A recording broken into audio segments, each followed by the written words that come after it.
Okay, we'll move on. Yeah. Okay, I think we have enough of us here. So according to the program, we'll do a quick, we've sort of done a roll call, but we will now try to move on to the activities updates from the groups. So I'll call the groups in some random order. And, we just like to hear from them. Yeah, let's do it this way. Let's start with someone who is here, and I'll pick on Madame Nancy Doche because she's stepped up as coordinator of AFNOG in the absence of physical presence of AFRINIC to help us get the conference going. So, Madame Nancy, you can say a few words on your activities. Good morning, everyone, and a warm welcome to you all. It's our pleasure to give updates on AFNOG programs at this AF Star program. As you may all know, AFNOG, it's a forum that brings together the internet community, civil society, government and ISPs to share experience, relating mainly to technical challenges associated with setting up, building, and running IP networks. It's also a platform that unites professionals, network engineers, and students from universities, research institutions, government, and ICT industry in Ghana. When AFNOG was formed, it influenced various regional internet technical institutions called AFSTAR to build consensus, and a number of organizations were incubated, including AFRINIC, AFTLD, AFREN, AfricaSet, AFNOCHICS, and others. For the last year, we had online tutorials on network monitoring and management, scalable services, Internet of Things, cybersecurity. We also dialogued with country NOGs on the revival of some of the inactive NOGs to determine what challenges they may be facing as precipitated by the COVID-19 challenges and chart the way forward. Then we followed up with AIS 2022, which was held in Mauritius in May 2022. During the AFNOG Technical Day, we had keynotes addressed on challenges of the COVID pandemic, technical presentations, and panel sessions. There was also a vibrant NOG panel on how the NOGs handle the COVID pandemic to keep the operations and community active. Later in the year 2022, our focus shifted to getting a country host for 2023, fixing of dates, as well as finding funding sources. Since the conference is free, we solicit funding to support the event. As you may be aware, AFNOG and AFRINIC jointly organizes the annual Internet Summit.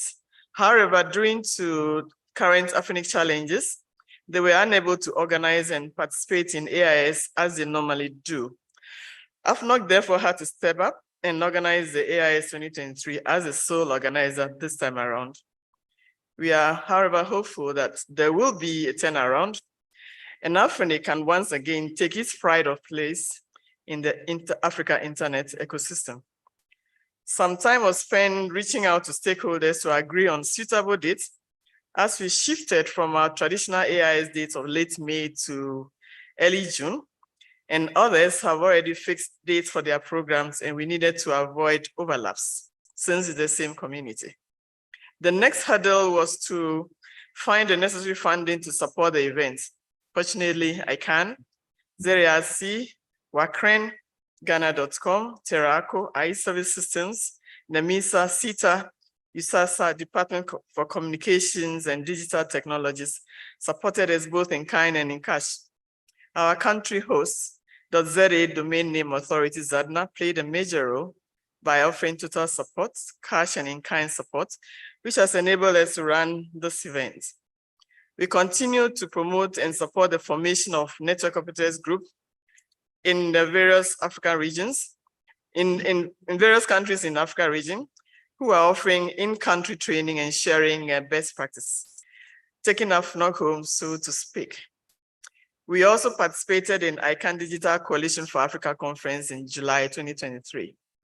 Prior to the AIS 2023, we held a number of tutorials, i.e. network monitoring and management, DNSSEC, ECG set, DNS prevention and detection, building an IoT system, M3AAWG DDoS workshop, etc.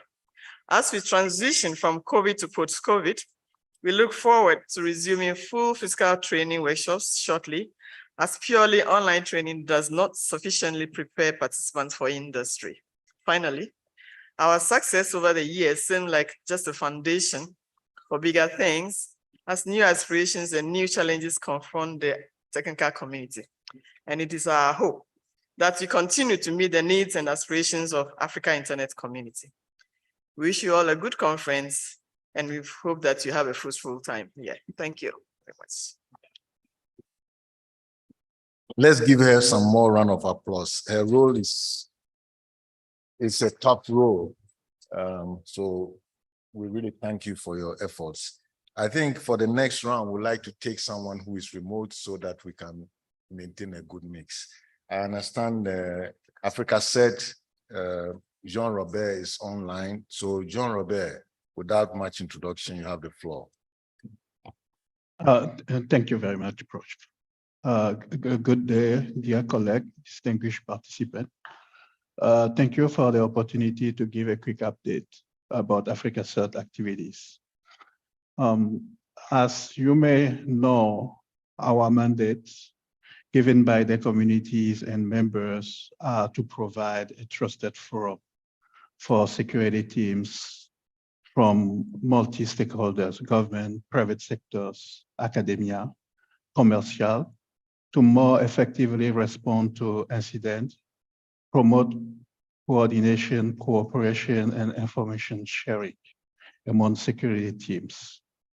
And we do it in many ways, by fostering and supporting education and outreach activities and programs, by providing technical assistance, promoting information sharing across security teams in Africa and other stakeholders all over the world, by providing guidance and supporting critical infrastructure resilience, by engaging policymakers and civil society, by promoting collaborative technology research, development, and innovation in the ICT security field, and also by providing incident response team of last resort services.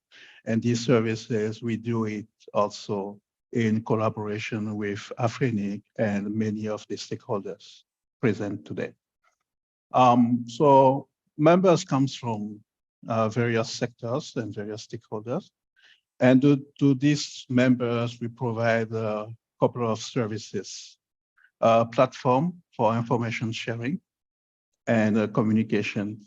And the way our services are organized is that usually a member step up on behalf of everyone to support a specific activities. So that specific activities is supported by member. The Secretariat coordinates, play a role of coordination and relationship management. The incident response of last resort services is managed by the Secretariat and also a member. A couple of working groups have been formed along the years. One working group is looking at what is happening at the UN level in the open-ended working group in terms of norms implementations. Another working group is working with critical sectors, operators, and a couple of partners, including US CISA and the State Department in industrial control system and operational technologies. So we have recently formed a community of practice that brings together those critical sectors among national frameworks to work together. We do capacity building exercise in many forms. For example, last week we have worked together with AFNOG to provide a few days of capacity building, AFNOG and also a couple of other stakeholders from the incident response community and also some international partners, including ICANN. And also there is a working group that work together with the global anti-abuse community in terms of forming an anti-abuse coalition within the ecosystem. Other services are annual and regional events. So this year we organized a couple of events with ITU. We supported ITU Cyber Drill. We are working with the ITU-T in terms of standard implementation in Africa. We organized together with the National Cybersecurity Authority of Rwanda and also the Forum of Incident Response and Security team, our annual symposium in Kigali, Rwanda. We participated in the Asia Pacific Computer Emergency Response Team annual cyber drill. We do have a couple of what we call a membership perk, which help us or enable our members to have some discount pricing with certification providers and also a voucher. And I will talk a little bit about it very quickly. And then we have also technical assistance, and it takes form of assisting a member or members to strengthen capabilities, organizing what we call immersion, where in fact a member can go into a country or send delegate into a country for a certain period of time to learn on the job training.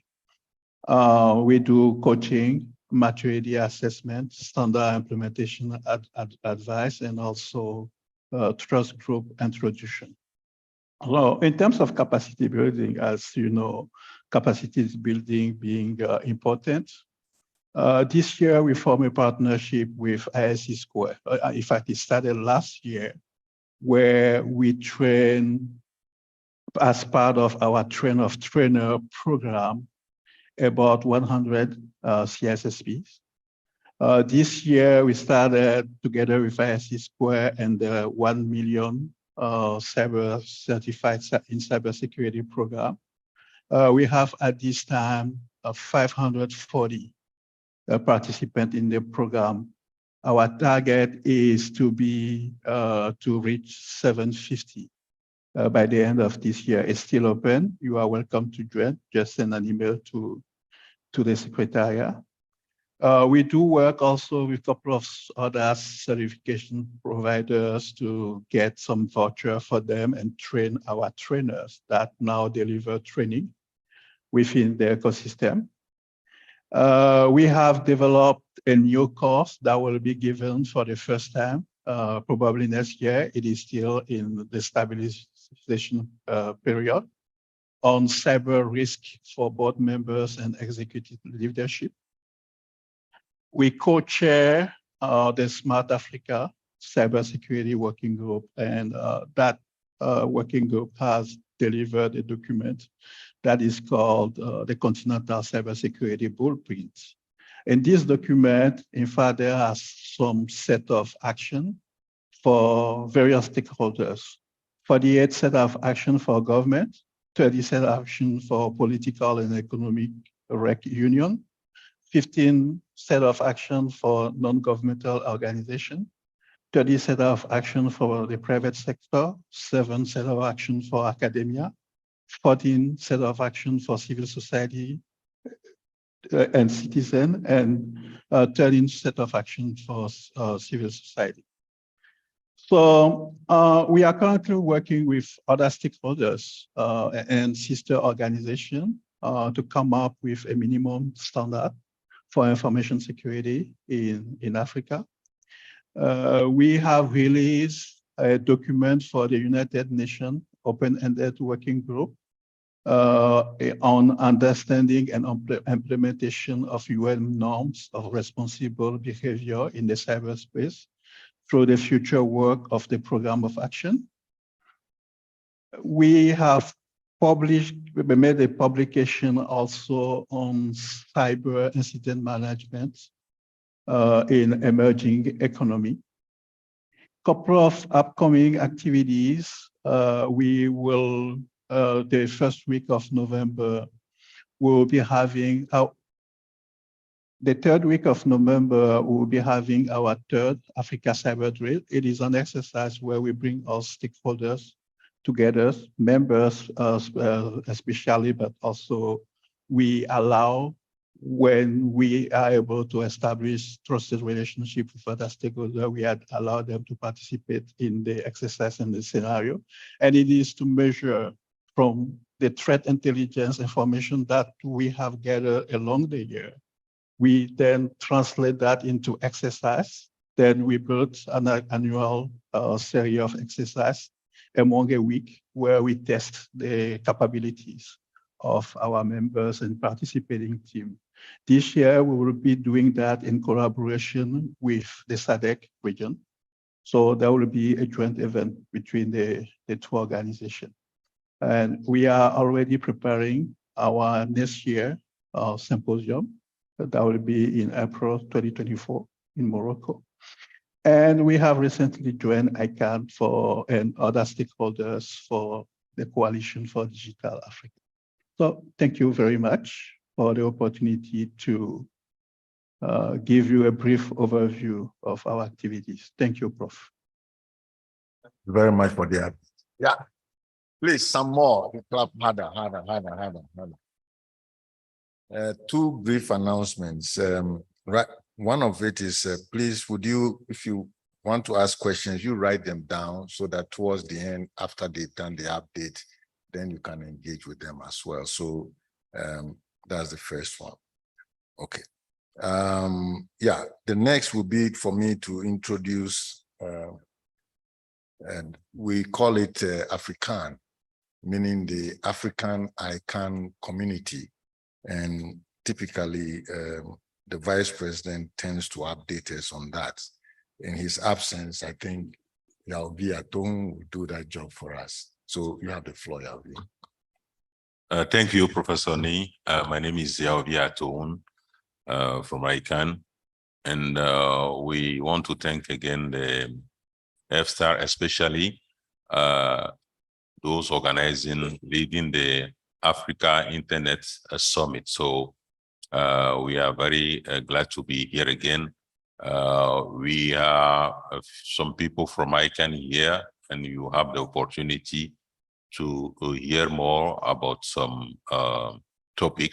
Yesterday, for those who are not connected or in the room, we hear from our Senior Vice President, John Crane, yesterday. So we should be able to, again, go back to the presentation.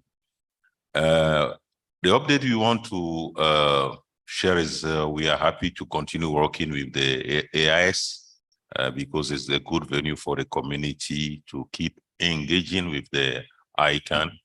And as we know, ICANN, we have the staff, we have the board, and we have the community. So the community is playing a very, very important role in what ICANN is doing.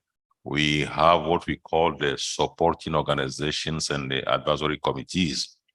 But especially for Africa, we have the FSTARs playing a very important role in what ICANN is doing.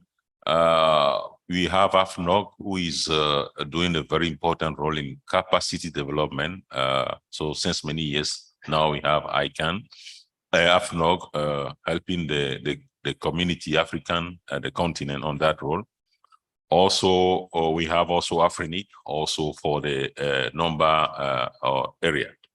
We have also FGLD, and we are working with AFTLD and AF Registrar. I think we'll be hearing from them, especially on the Africa DNS Forum. So we have been organizing this with these two FSTARs and more since many years now. So if you don't know about the Africa Domain Name System Forum, please take note. The next edition, the information will come out about the next edition. So it's an hybrid event, and the last one we had it in Nairobi, the last Africa DNS Forum. So you should hear about the next edition soon. We had also recently the Africa Engagement Forum in July in Ghana. So it is also a venue for the African community to again discuss, hear about the key topic in discussion during the ICANN event, to know more about ICANN. So you still have the report information on the Africa Engagement Forum website. And we hope to have also another edition in the next year for the Africa Engagement Forum. We had a blog posted on ICANN website after this event, or you can get more information from that. We have also generally during the ICANN public meetings. ICANN, we do have 3 public meetings every year. And then we are planning to have what we call Africa Space during the next edition. Is scheduled for the next the next public meeting is scheduled from the 21st to 26th October in Hamburg. Or for those who will be there, but it's an hybrid event, so remotely also we can participate to this event. So there's an African space again for the community to discuss, to engage. So please, if you are not registered yet, take note and register for the next Africa Engagement Forum, especially mainly for the ICANN 78 meeting happening in Hamburg. We have a mailing list, and I'm not sure that everyone is on this mailing list, African.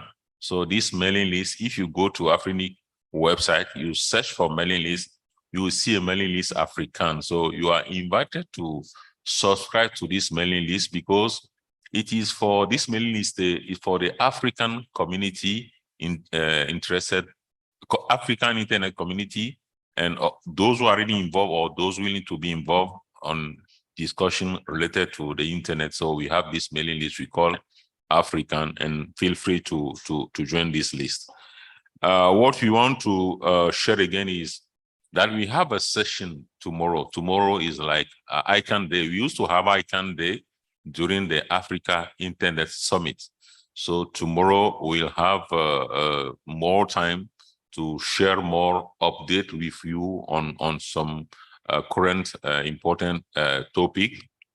So you have my colleague Bobo Sheng, who is the Senior Director for New Digital Program. So Bob, if you can just raise your hand so that people know you. So please, Bob is around, so feel free to, he'll be talking tomorrow. And we have also my colleague Yazid. You already met Yazid, some of you, Yazid in the room. So Yazid will also be talking tomorrow. You have our Senior Vice President, John Crane, who you saw him yesterday during the presentation. You have my colleague, June Okal, also from Global Stakeholder Engagement Team. June Okal, she's also here. You can meet here. So you are invited for tomorrow's session for those in the room or currently online to join this session. And we have a booth set at the back of this room. We have a booth, we have an ICANN booth, so you can go there to get some flyers about ICANN in general and some of the program. So I want to stop there again by inviting you to our sessions tomorrow. Thank you so much. Give me a round of applause. Thank you very much for being able to step in, to help out in this case. But he raised an important point worth mentioning. Normally, these groups try to co-locate parallel events at AIS. And that's the example of the ICANN Africa related events. Similarly, Internet Society also has something like that. It would have been normal to see AFTLD also meeting and so on, all in parallel. That was the purpose of it. Then we can harmonize across. That's the coordination. I hope you see where we're going. Okay, so I'd like to move on. Next, we'd like to invite ISOC in Africa. And in this case, we invite Dr. David Bekele to share a few words, please.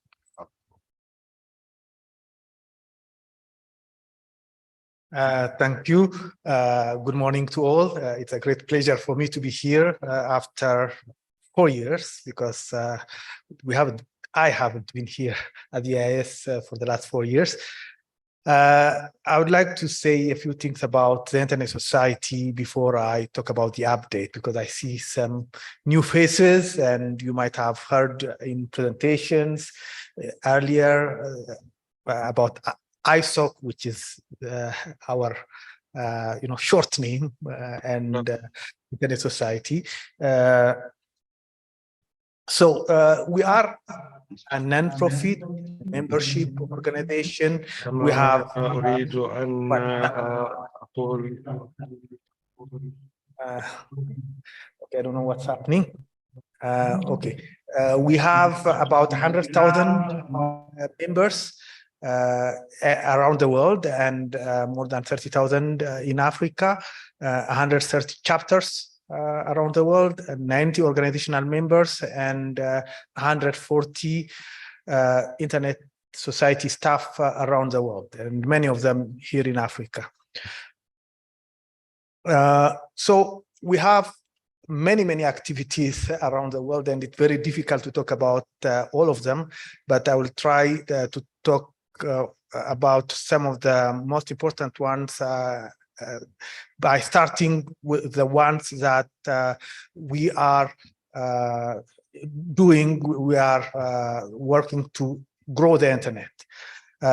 Something that I forgot to mention earlier is that our vision is internet for everyone, and our mission is to have an open, globally connected, trustworthy, and secure internet for everyone.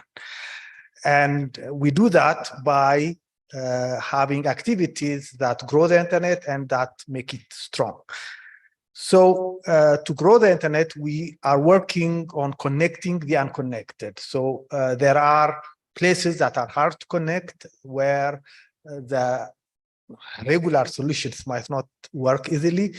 So for example, we promote community networks, especially here in Africa, where you have very remote areas that where commercial operators don't want to go. Yesterday, you have heard from my colleague, Kevin Chege, who is seated there, about the work that we do in measurements. We support technical communities. We believe in the importance of network operator groups that such as AFNOG, but also the national ones, and we have been supporting many of them. We also work on capacity building. We have our own training programs online, but also face-to-face. We have many activities around peering and interconnection.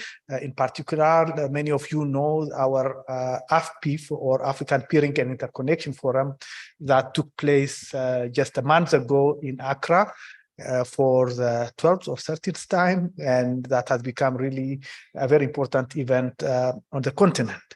And we continue to support IXPs, new IXPs, but also grow the existing IXPs. So if you are handling an IXP in your country, or if you have an interest to have an IXP in your country, please talk to us. So I will use this occasion to present my colleagues who are here, Kevin Chege, I mentioned, and Victor Donang, who is in charge of community engagement. So don't hesitate to talk to us if you have any interest in those areas. I would like also to thank ICANN, who has been supporting us, with whom we are partnering to support IXPs in Africa with an important project. You can look at some of the details on our website. So to strengthen the internet, we work on promoting encryption. As some of you might have followed, there are some stakeholders who believe that we shouldn't have strong encryption. But we believe that it is important for the internet to have a strong encryption, and we work with like-minded organizations to promote strong encryption around the world. Manners, it has been mentioned earlier, yesterday, I believe, by ICANN. it's about routing security best practices and standards that we promote to have a more secure internet. We do also some research. NDSS in particular is a research conference that we're having in San Diego on a regular basis, on a yearly basis. We don't hear a lot about it in Africa, but it is an important event. And we do a lot of internet policy, and we are focusing this year on internet fragmentation because we believe it is a major threat for the internet. And we believe that we shouldn't wait too long before it happens to counter it. So if you work on internet policy, please come look at our website, and especially if you are interested in internet fragmentation, we really need partners to work with. We are going to have more discussion about the Internet Society and what we do, but also about topics that are very important for us on Friday, on September 29th, from 9 a.m. to 1 p.m. Here at the AIS. So please join us. We also have our usual ISOC at AIS gathering on Friday from 17:30, from 5:30 to 7:30. So please join us. Please, unfortunately, we might not have enough places. So if you want to come, please register. This is the QR code. I don't know how to make it more available, but maybe we can send it otherwise. If you have time, I will keep it here for a few seconds so that you can, I hope it works. If it works, please register so that you can join us on Friday. Thank you very much. Thank you. Please, let's give him one more round of applause. Thank you. Well, I hope you noticed the cooperation among the groups, even though they are focused and specialized in a way, you can see they cooperate and support each other, which is really what we are looking for. Now, with respect to AFNOG, many may have forgotten that it was bootstrapped from ISOC network technology workshops, and we inherited the lecture material. We even inherited instructors, and beyond that, we inherited secretariat that trained 2 persons, and that is what we've carried on. So we thank ISOC very much for the contribution in African internet development. Okay, so with that, I'd like to move on to the next. We also have our research and education network represented as AFREN, and to give the update will be from the Chief Strategy Officer of WACREN. So Omo Waya, you have the floor. Thank you, Prof. Thank you very much. Good morning, everyone. So as mentioned, I am from the West and Central African Research Education Network, WACREN, one of 3 regional networks in Africa that make up the AFREN construct. So I bring you greetings from each of these regional networks. For those that are not too familiar with what regional research networks are, we interconnect national research education networks within our regions and interconnect those regions into an African network, which is globally interconnected to all the world regions. So as it is, we have been trying to drive the emergence of national research education networks in Africa for a fair while. And over the last 10 years, have managed to connect 22 of the 38 national networks that are available today. There's work ongoing to make sure that the remainder of 17 countries have these research networks. Over the years, the capacity on our backbones have increased incrementally as more cables have come into the country, and we have partnered with other stakeholders on the continent. So typically now we have 10 to 20 gig backbones running across our networks.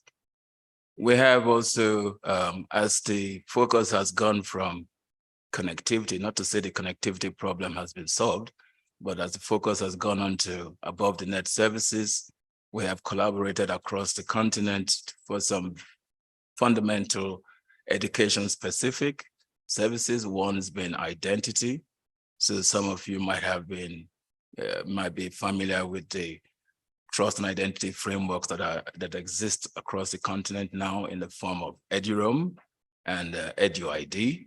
So these are frameworks that provide education identity for our research networks, allows them to collaborate with each other and with other world regions. So we have also been working with other stakeholders, Africa said, for instance, with cybersecurity. So as the research networks, we actually now run a registry called Trust Broker Africa. The idea behind that is to provide a scalable way of identifying security teams across the continent. Typically, when you have an incident, it's not from within your network, and you have to have trusted parties that you can collaborate with. And in many other ways, we have developed some new focus to meet with continental challenges. One area being the climate. So increasingly, we're providing compute facilities and interconnecting high performance computers to be able to deal with the issues that are common to many countries. Beyond that, like this forum, we meet annually. Our next meetings, we have a meeting for South and East Africa in Kampala next month. It is hosted by the Ubuntu Alliance. It is their annual meeting. If you go to our websites, you will find them. Unfortunately, I don't have any slides, but it's ubuntunet.net. It's taking place in Kampala at the end of the month. The WACREN annual meeting will take place in Abuja, Nigeria, March next year. Between that, we have several meetings, one community meetings for cybersecurity, for instance, holding in Nigeria as well.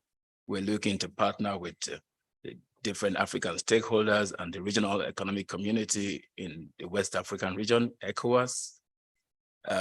So I would encourage you to come to the different websites. The Africa Connect project, if you're familiar with that, is our flagship collaboration to interconnect research networks in Africa. And that's all online, africaconnect.net. And I thank you very much. Thank you, Omo. This research community is extremely important for us, especially if we look into the future, as the ambassador was asking us to do. So we thank you very much for your efforts. There's one more announcement. Madam Anne Rachel Ine sent an apology. She had a sudden conflict. That's the director for ITU Africa. So we've promised her that anytime she appears, we'll give her a chance to talk to us. So just remember that. Next, we would like to ask someone, online, and we'll invite AF Registrar to say a few words, and that will be given by the lead there, Mohamed Diop. Alaji, you have the floor. Thank you, Alaji. Yeah, thank you very much. It's always a pleasure to see all these IF Star community members and sister organization, and also historical sponsor for all this community. And when I see Isaac and Bekele, David, what he's saying, I remember our first INET organization. All this come from somewhere. So I think it's time also to acknowledge what ISOC have been doing since the beginning of helping the African community through the internet to be set up and to have their institution, and they have support all the others, Africa, all the others. So coming back to our business, I think that IES is a unique occasion to have not only people from domain name, but people from infrastructure, telcos, and people who build content, and lawyers and bankers. I mean, all the people who work around the internet have been concerned about what we're talking here in IES. And within that framework, I think that the domain name industry, typically the business around CCTLD and GTLD have played a key role in spreading out the internet over the world. And in that scheme, the registrars have played a strong role in expanding the internet. Think about GoDaddy, think about all the others. I think that it will give you an idea what role the registrar are playing in that framework. And it was a little bit hectic, and it takes time for Africa to wake up and start having their own representation on the registrar business. And coming back on the early days, 2004, AFRINIC was formed, and then we have seen other sister organization being set up. And since 2013, IF registrars have started setting up things to see ways to exist. And I think Nick Wena were there on our first meeting. I was there, Genius Communication was there, just to name few of us, because even Victor Caesar was there, just to give you an idea about who are the pioneers who try to set up these registrar association. But we know that it's not about numbers because we are very few, but it's about the role we have played and we continue to play in setting a secure, a safe, and a trusty environment for domain name registrant to do the proper job. So the role of IF registrar is to build up standards and to be compliant, to make the work easier for the CCTLD and the GTLD. And to name few of us, think about internet solution, the first in South Africa. Think about also Kewel.com, Ghana.com, Afri Register in Burundi, Ghana.com in Ghana, Genius Communication in Morocco, D-Media in South Africa, Web4Africa in Ghana, Upperlink Limited in Nigeria, DNS Pty in South Africa and Mauritius, ATI in Tunisia, IF Proxy Service in South Africa, Diametrics in South Africa, Arcan Technology in Morocco, and many other incubators and people who try to find their way to be present in the DNS business. So it's not easy because we have challenges, 4 major stuff. The first one is numbers. How we can have more numbers in terms of, the size of the domain name registration in our countries in Africa. It was not easy. It was not, it was a little bit complicated because one of the challenges of the registrars was to be able to operate in all the CCTLDs in Africa and also to have facilities for all GTLDs. It was not easy. We tried to work hard with the AFTLD organization to have what we call the unique registration process. This will facilitate life for registrar in Africa, not to go and knock door at any CCTLD in the 54 countries in Africa, but just have one registration through AFTLD and then being able to register domain name very easily for African within the African region. So we face 3 major issues. The first one is numbers. We don't have many numbers in terms of domain name registration, even if Lucky was trying to see some trend coming and some uptake coming in the domain name industry in the South, but we're still facing the few numbers of registration in the domain name system. The second one is the resiliency in terms of having our organization being resilient, being able to succeed and work. We try to participate in all the meetings. We have the regional level, the African DNS Forum, we actively participate in it. We participate also in the IES every year. We participate in all the virtual organization and physical organization that we have of forum. And we have also very strong registrar who try to make it happen in the continent. So we just have to support them, give them round of applause, and see that there's so many things coming forward because we need to be more registrar active in the continent. We need to have stronger registrar active in the continent, and we need to have more domain name registered in the continent.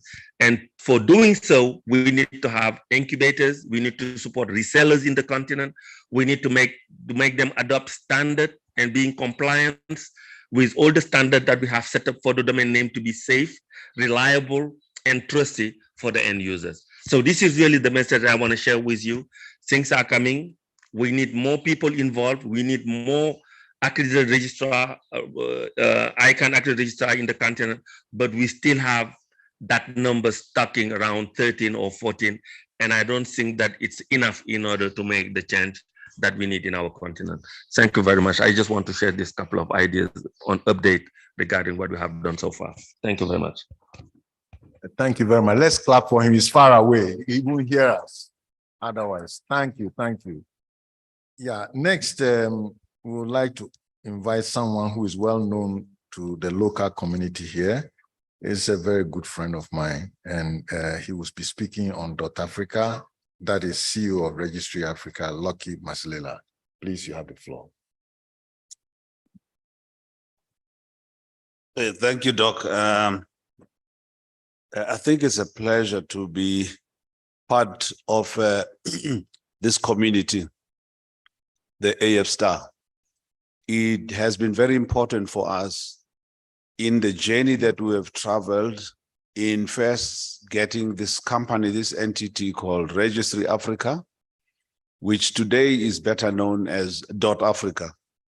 We decided not to talk more about the name of the company, Registry Africa, because it had nothing to offer out there, whereas the name .Africa becomes something that is more relevant. It is a digital identifier and more appropriate to use. Thus, we are known as .Africa for that. In doing this, we're creating a digital identity.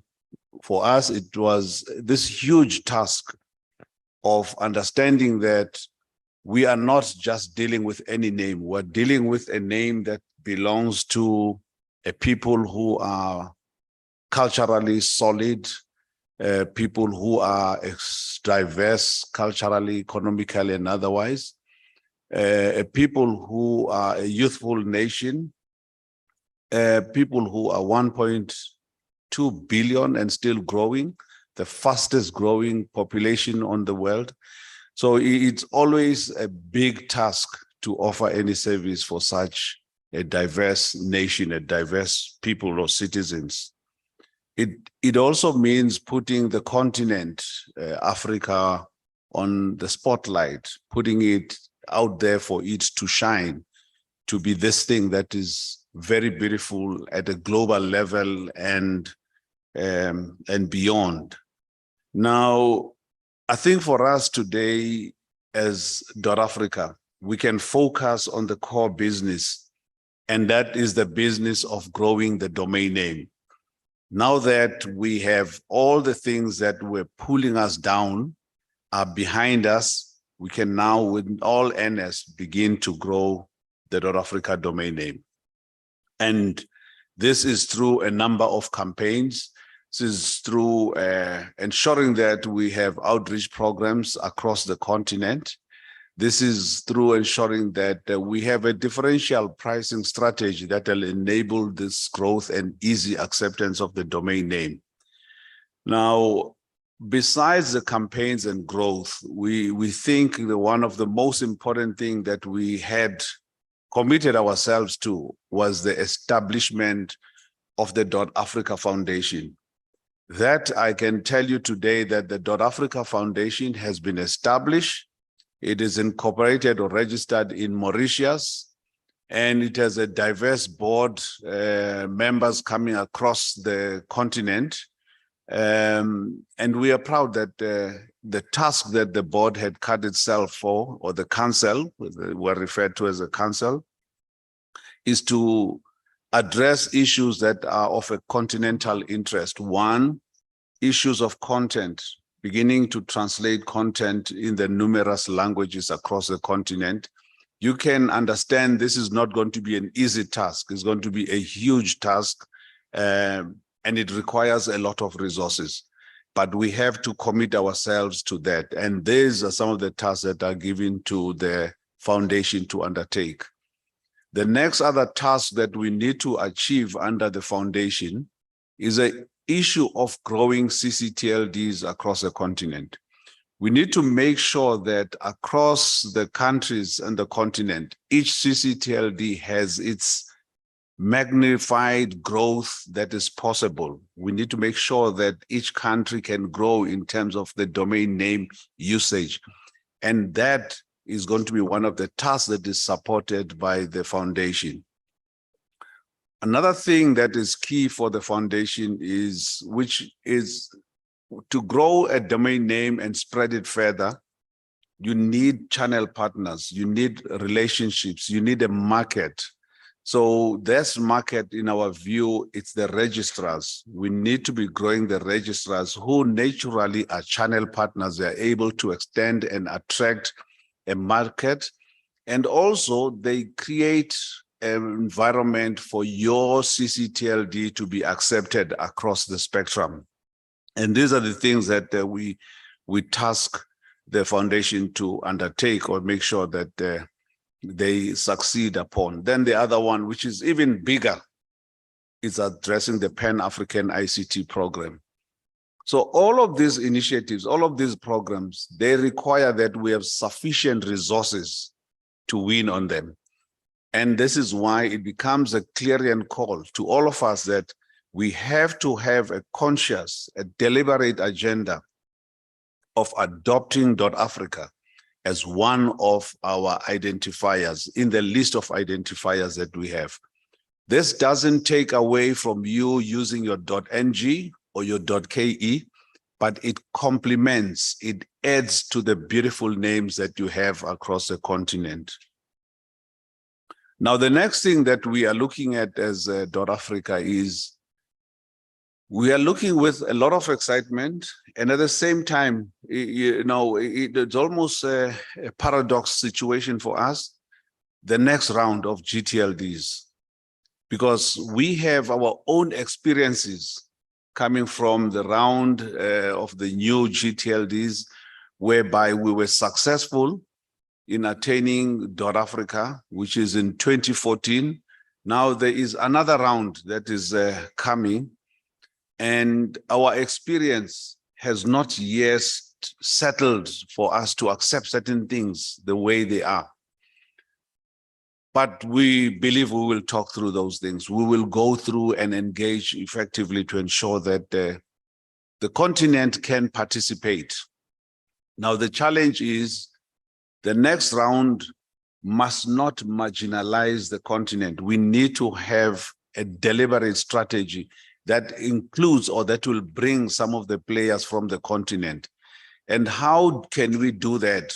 I mean, now I'm pointing at ourselves that this we can do by, we are raising our hands. We are saying we are ready to support, advise. And when I say support, it's not financial support, it's that technical support.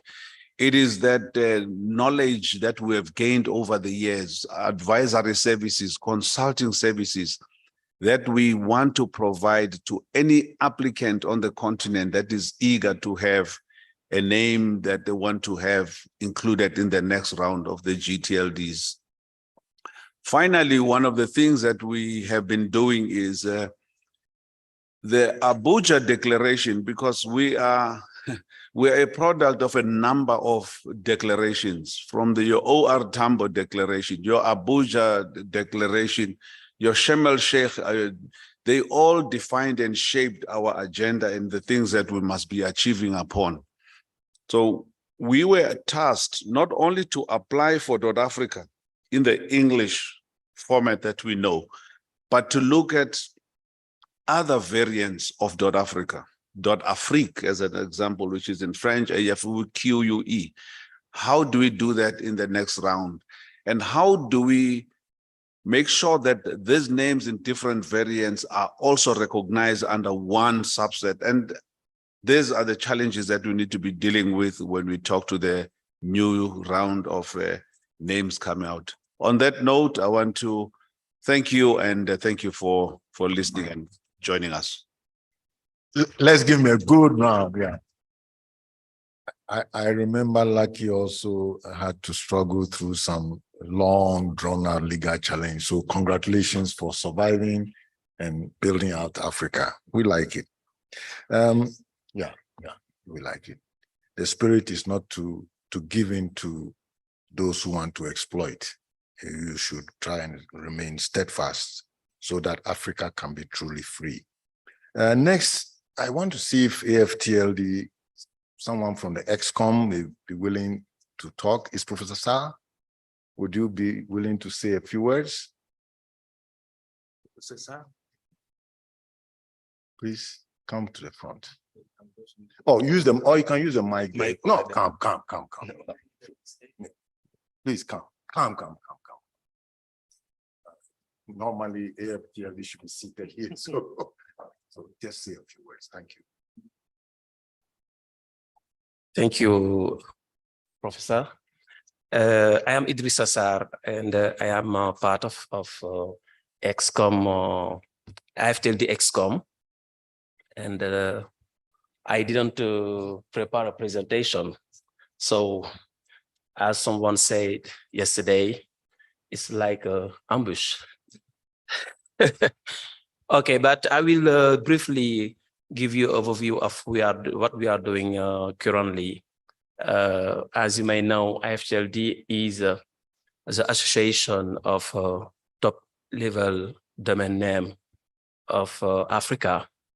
And our main mission is to help or support other TLD to grow. And this is why what we used to do is usually done with ICANN and with other partners in Africa. What we are now trying to do is to help or to contribute to the realization of the CDA, the Coalition Digital of Africa. And for this purpose, we identify with ICANN 10 CCTLDs within Africa that we will support, we will try to accompany in order to have more resources to get training. I mean, to give them enough skills to run by their own the CCTLD they are managing. And when I said it is about supporting them, it's in terms of letting them or pushing them to get more numbers, because numbers matter. And when we look what we are in Africa, we can see that besides some countries, most of the other countries are far away behind the right way or behind the right point. So with this project CDI, we will see exactly, and we already assess their needs. So we know exactly what they want or what they have to do in terms of activities, in terms of training, and we are finalizing the agenda with ICANN to make this happen. This is one thing that we are doing. And another thing we are doing also is trying to get more data from CCTLD. Because from one group, one African speaking countries, we had some kind of observatory. And this observatory help us to know the statistic, the numbers of domain, the numbers of registrar, and so on. But we want to expand this to the whole of the continent. This is the second project on which we are working. And we think that soon we will have something that we can share with you. And after that, of course, AFTLD is taking part of most of the activities within the community or within the internet world. We were in Ghana, we were in the recently the IGF and so on. And we plan to be in Hamburg for the ICANN session. So this is maybe what I want to share, just to let you know that we are working together and we are here to support our different members and we rely on your contribution to get our goals. Thank you. Thank you very much. If you do so well under an ambush, I wouldn't want to face you. Eh? Thank you very much. Well, friends, that's the ecosystem. Okay.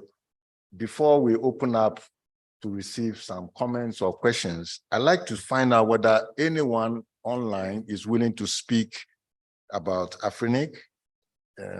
Anyone, meaning that Afrinic staff, any one of them or anyone here has been authorized to speak, I will be very willing to hear them. So I give 1 or 2 minutes. If not, I open the mic.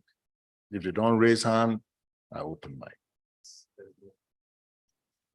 Okay, guys, thanks very much. This is our ecosystem is evolving, and I think you can see that they are all doing quite well. And this is something good for Africa, in my opinion. So with that, anyone who wants to say anything, we have perhaps about 20 minutes or 20 minutes. If not, we'll keep on talking, but I want you to. Yes, there is a question. There is a question online. Oh, yeah, please start. So there is a question online for Isaac. How is Internet Society ensuring widening access to the internet to ultimately become a basic human right? I think that is for Internet Society. Okay, thank you. I think there are 2 aspects of this question.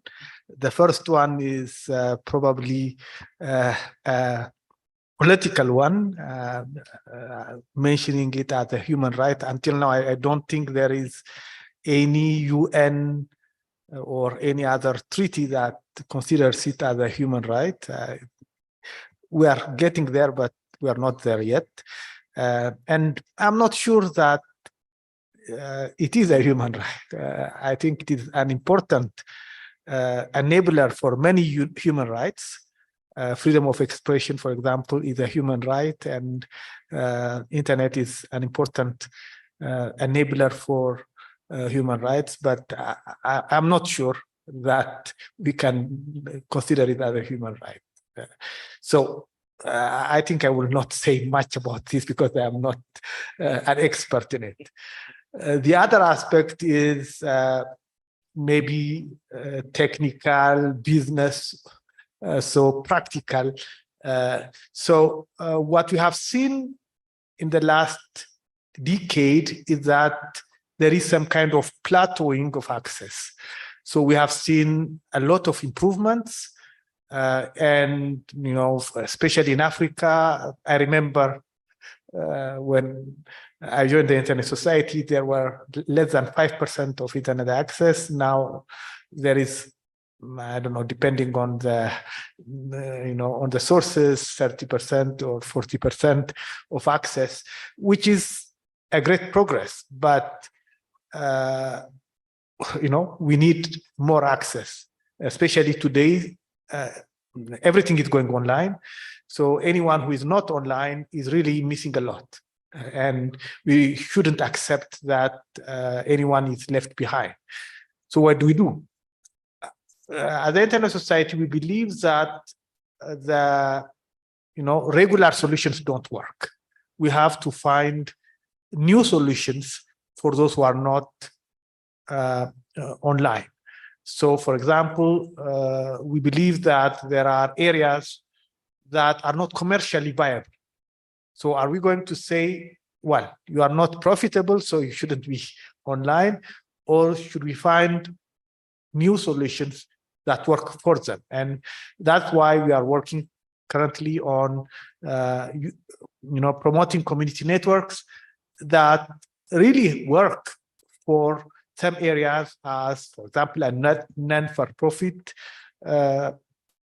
ventures.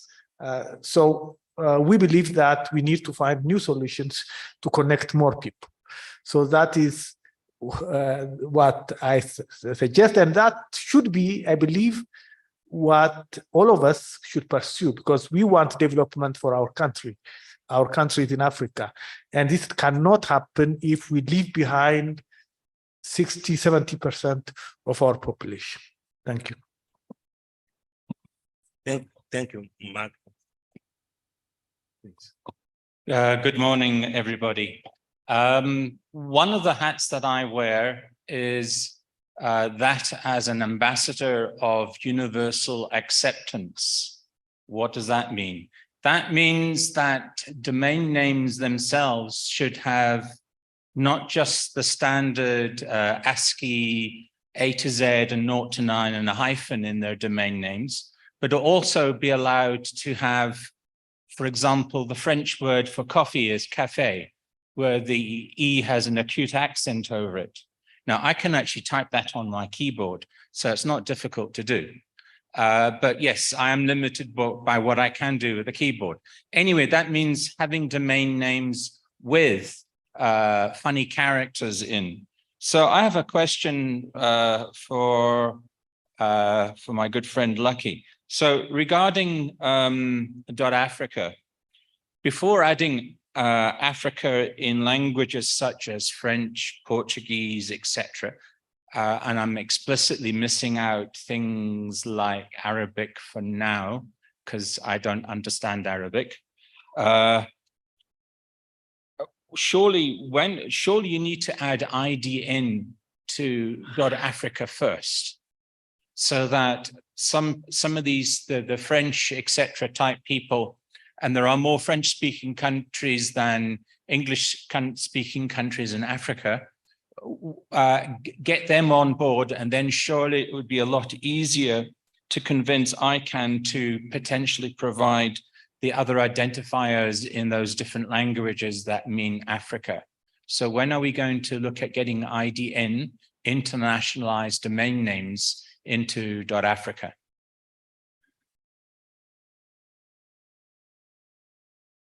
Thank you, Mark. The timing of the IDNs that you are talking to is linked with the next round of names.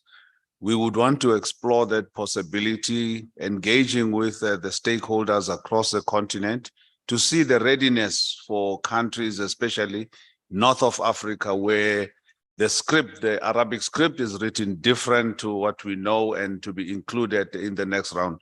And these are some of the explorations that we would like to do or embark upon.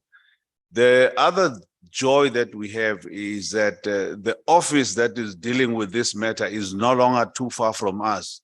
We have Bob Ochieng here with us, who is part of this program that is responsible for the next round of GTLDs. And we should be able to engage with him extensively and get guidance in that regard. So I think at the same time, whilst attempting to respond to this question, I would actually even divert it to Bob and see what is Bob's take on the IDNs for .Africa and the variants. Mr. Ochieng.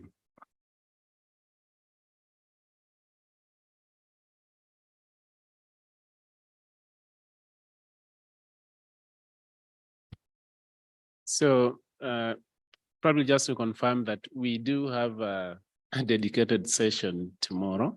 My name is Bob Ochieng, and I am in charge of the program rollout for the next round. And I've been capturing some of the questions that have been coming from the floor. I would wish that we respond to them jointly tomorrow after or as part of a session that we'll be running. So we'll have a 30-minute session tomorrow dedicated to updating you on where we are in terms of the rollout of the next round, key milestones that are projected along the way, and to respond to some of the specifics that I've been hearing from various speakers on the floor. So if you don't mind, please, I invite you for that session tomorrow.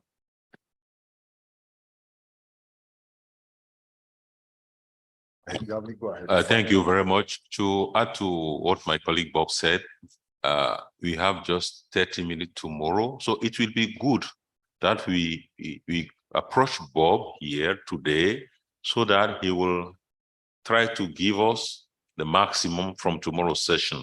So if you have some questions in advance, I suggest we approach him, we discuss with him so that he is in position to adjust what he wants to share tomorrow. We take advantage of the 30 minutes. Thank you. Thanks very much. Yes, I see someone in the queue. Okay, yes. My name is Alain Ayinam, speaking for myself.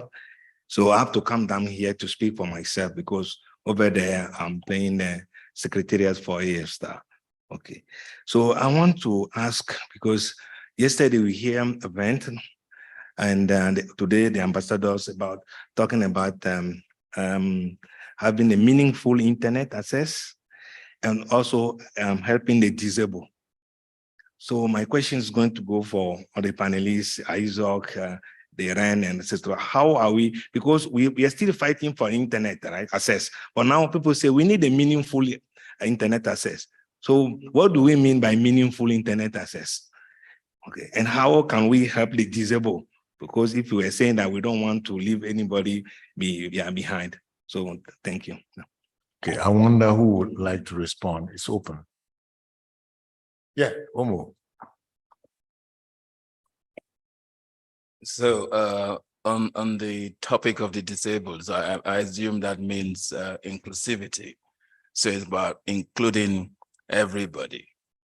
So I can tell you from the perspective of the research networks, some of what we've observed, which ISOC is working on, is the community networks and the extent to which they currently reach.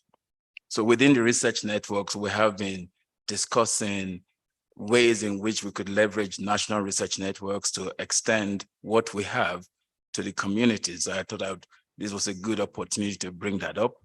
So when we're talking about inclusivity, there's still a large part of Africa that is not connected, that is also quite often not viable for the big telecom operators. So and we think as research networks that it is very possible to improve the viability of these regions by extending national research networks with community networks. So I know ISOC has already started to think along those lines. I think it's something that we need to consider a little bit more. Another area that is important in sort of improving inclusivity is the policy arena. Now, in the last UN meeting, there was this conversation about digital policy sandboxes. I think that's something that we need to consider a little bit more in Africa. It's a learning game. So people, even the regulators have to learn how to sort of promote the internet. Now, quite often they do that from a very narrow perspective because it's the big telecom operators that drive that agenda. So that conversation is not even inclusive enough.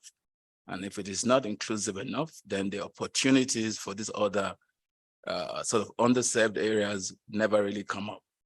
And then if it's also concluded before we experiment, then the opportunity to include these different perspectives never really comes up. So that notion of digital regulation sandboxes, I think, is one we need to discuss as AF Star. Thank you. Yes, Yavi. Thank you, Prof. What I would like to add also when we mention meaningful access is to allow people to have access to the internet using their own keyboard, their own scripts, as what our UA ambassador, Mark Atkins, just mentioned, because in some countries in Africa, our language literacy, we are trying in some countries to have people be literate in our local languages. But I'm sure maybe in 100 years, we can achieve maybe 50% in some countries. But today, what we can do is to be prepared even for more years ahead. So it's not a question of having the content in this script or language. So we have a session tomorrow where we'll make an update about the internationalized domain names. So we have to work in our communities, because when we talk about internet, it's everyone.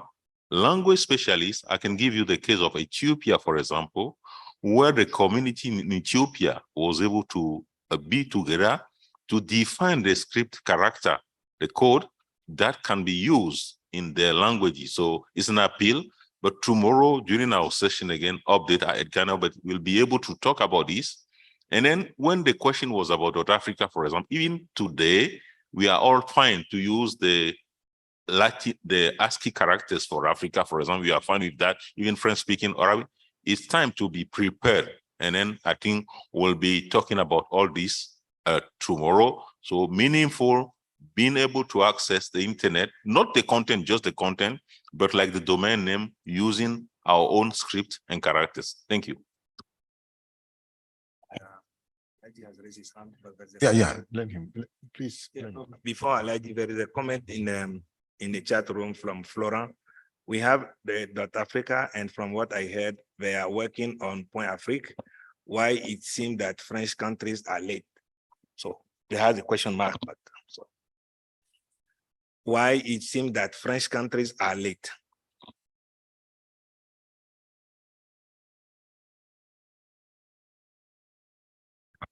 It will also, I hope, answer tomorrow. When the first round or the round that we applied for in Africa, it only included Africa in the Latin script, AFRICA.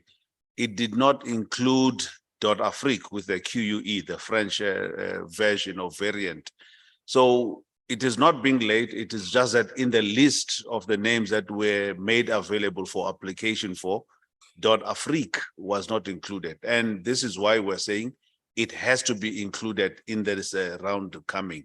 And that would be the other determining factor from the panel that will be building the list of names to be applied for, the process of including names, what is entailed in that. And once we get the clear process of inclusion of names, including those IDNs, then we are definitely going to be taking that route. Thank you. Any more? Mohammed. Yeah. Mohammed, go ahead. Thank you, Alan. I think that the question that have been raised regarding the universal acceptance is not new. And I don't want that to be oriented in a way that we forget the main objective or the main target of the discussion that we're having here. Go back in 2000, I can have created the Presidential Committee on IDN, but this was just one part of the iceberg because IDN is one thing. But before you talk IDN, talk about languages, computerized languages in the Unicode system. And if you look at the last UNESCO survey or census regarding languages, we talk about 6,800 languages worldwide. If you go to Unicode Consortium database that record all the languages, you remember Ni, Pierre D'Angino, Piero, our generals who are involved in all fights. May God bless his soul. So we're all involved in trying to make the Unicode in Africa become a reality. But nowadays, today, look at the Unicode version, 15.0. Only 10 languages, 10 scripts have been added for Africa, 10 scripts for the whole continent. So it means what? It means that we're forgetting the major stuff and we're trying to go to the corridors. The main stuff is that our languages are not in the database. The case is in Senegal, it applied to all the countries. And if you forget to start with a baseline and try to build floors upon, we're losing something. So we cannot talk ID and only names without talking about the language itself, the script itself. And it was a huge thing. I remember we fight for this 25 years ago. So what I'm saying here, IES is a unique environment where we can talk major priority for our continent. And I think that we have lost a lot of things. Focusing only on names and numbers can make us forget some of the critical stuff that if we don't challenge them, will not be able to make it. Look at all the registrars. We are registering domain name, but only in ASCII. Very few are registering domain name in other languages in Africa. And we know that the need is there. So because we did not make yet, we were not successful in making the domain name being adopted by our local community because we did not work hard in order to make first our languages being part of that computerization of our culture and making people being friendly interface and getting things done. We succeed partially on the mobile environment, but not at all when we talk about languages. And I think that this is a very critical part. I don't think that thinking just about universal acceptance of domain name is a critical part, but how we can make our community adopt the computer, the environment, the internet as their own, but not asking them to change and talk English or talk French. And responding to the question of Alan Einer, why the French community are so weak or late? Because mainly there's a problem of languages as well, and a cultural problem related to the history of our colonization and waiting for people to support us and to help us, rather than doing the job ourselves. This is a cultural approach. We need to break it. Thank you very much. Thank you very much. I think I'm running out of time, but there's one question. Oh, go ahead. But it's the questions, how energy security off and on grid consider in the internet access discourse as it provides the basic ability to do work. How are we ensuring internet costs reasonable to assist rural engineers community where food security prevail? So anyone would like to take? I think I think we are begging David. Begging David to try something. I'm not sure I understand, but I will try to answer with your previous question. I think when I think of internet access, I always think of what Nelson Mandela said, and I think you know that, most of you know it. He said, when we climbed a hill, I realized that we have many more hills to climb.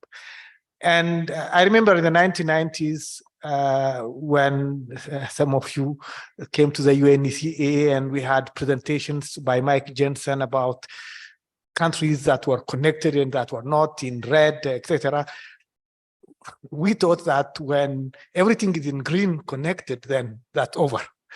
But we realized that that's not over. We wanted more bandwidth. They were connected with 250K, and that was not enough. So when we had more bandwidth, we thought that it was over. But we realized that, oh, there might be more bandwidth, but it's only cities. We need to connect everyone. So we think that we have more problems to solve because we have failed, but I think it's because we succeeded.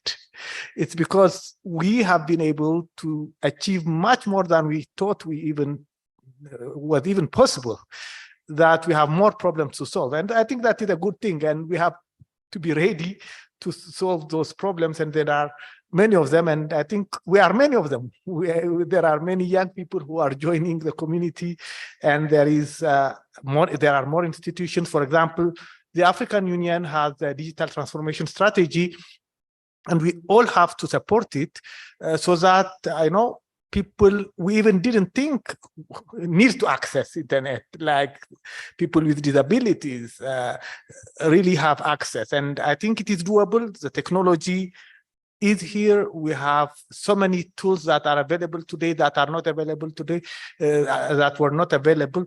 So I think we should think of those challenges as opportunities.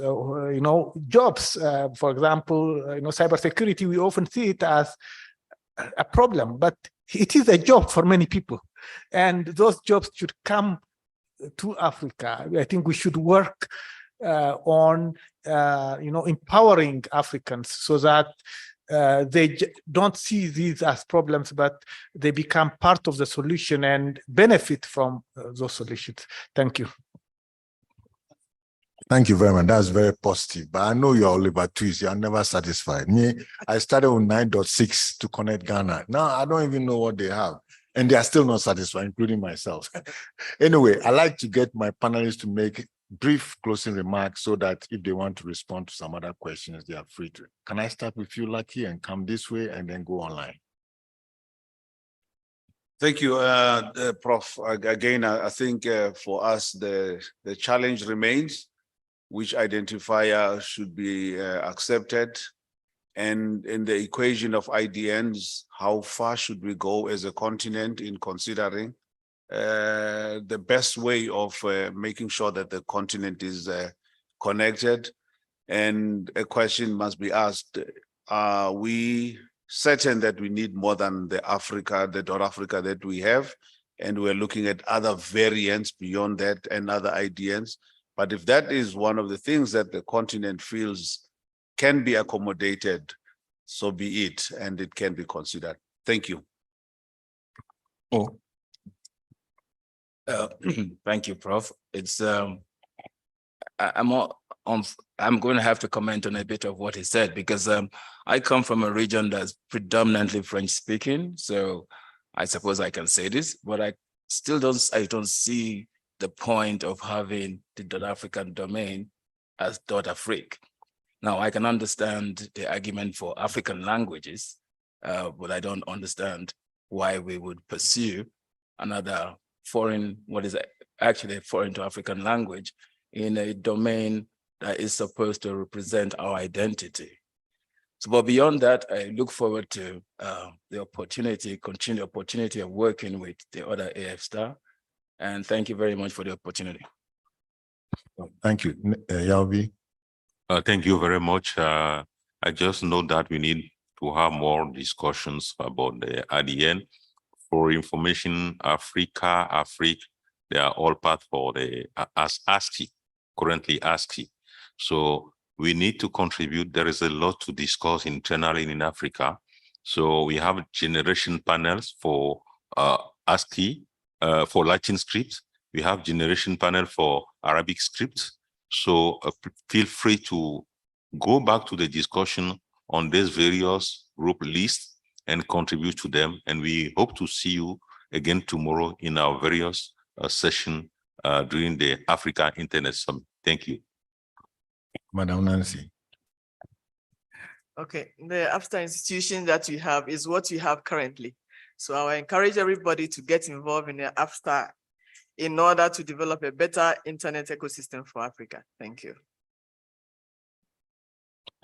I concur with Nancy. The AFSTAR organizations are very important. They have brought Africa, the internet in Africa where it is today. They might have challenges, but I encourage the younger community to be more involved so that they can build the AFSTAR of the future. It is important because, in fact, the internet is much more important than it was 20 years ago for the development of Africa. So I think we should all, work together to have an internet that works for us. Thank you. Yeah, Jean-Robert. Yes, thank you very much. Yeah, I would like to support also what Nancy and David just said. I would also like to add something that amazes me every day when we organize cyber drills and capture the flag event is the skills that is hidden in Africa in the young generation. And I think that we should, as much as possible, make all the effort to have those skills seen and give them the opportunity to show the world what they know and what they do. I often heard, often that Africa doesn't have talent, and that's not true. There are a lot of young people that are hidden and that are just waiting for the opportunity to get into the task and show what they know and what they can do. Thank you. Alaji. Thank you, Doc. I think that I have a few words to say about this IES because it was an IFSTAR update. I think that our challenge is to be able to draft, because IES is the only occasion where we have all IFSTAR together working here and giving what's going to be the baseline of a future and fruitful collaboration for our community. I think that if we end up by having what can be so-called the African Constitution for the Internet institution in Africa, I think that it will be a great achievement because we help United Nations through the WSIS to set up something that was unique.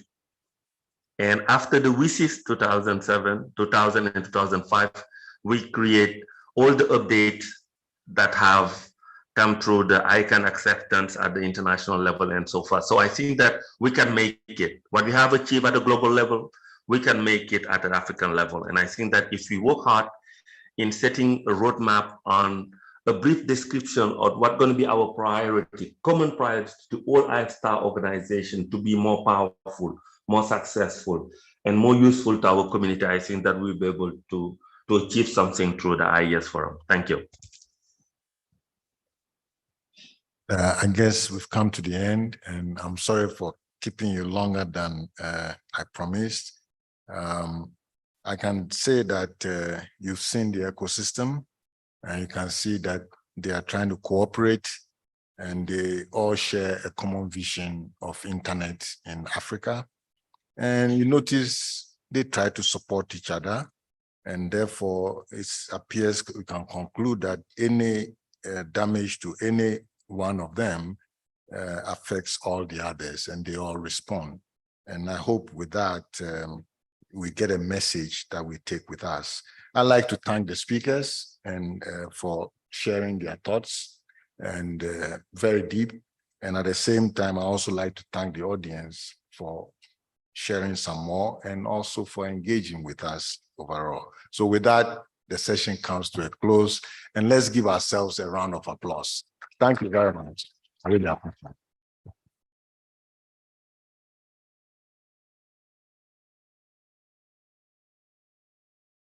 Let's give them another resounding applause, please. Thank you. Thank you. Well, I think it's time to go for our lunch break. And we will come back at 2 o'clock. Punctuality. I think I had to organize a prize for the first person who will come back from lunch at 11:45. Sorry, 1:45. The prize, when you get, yeah, you will get it.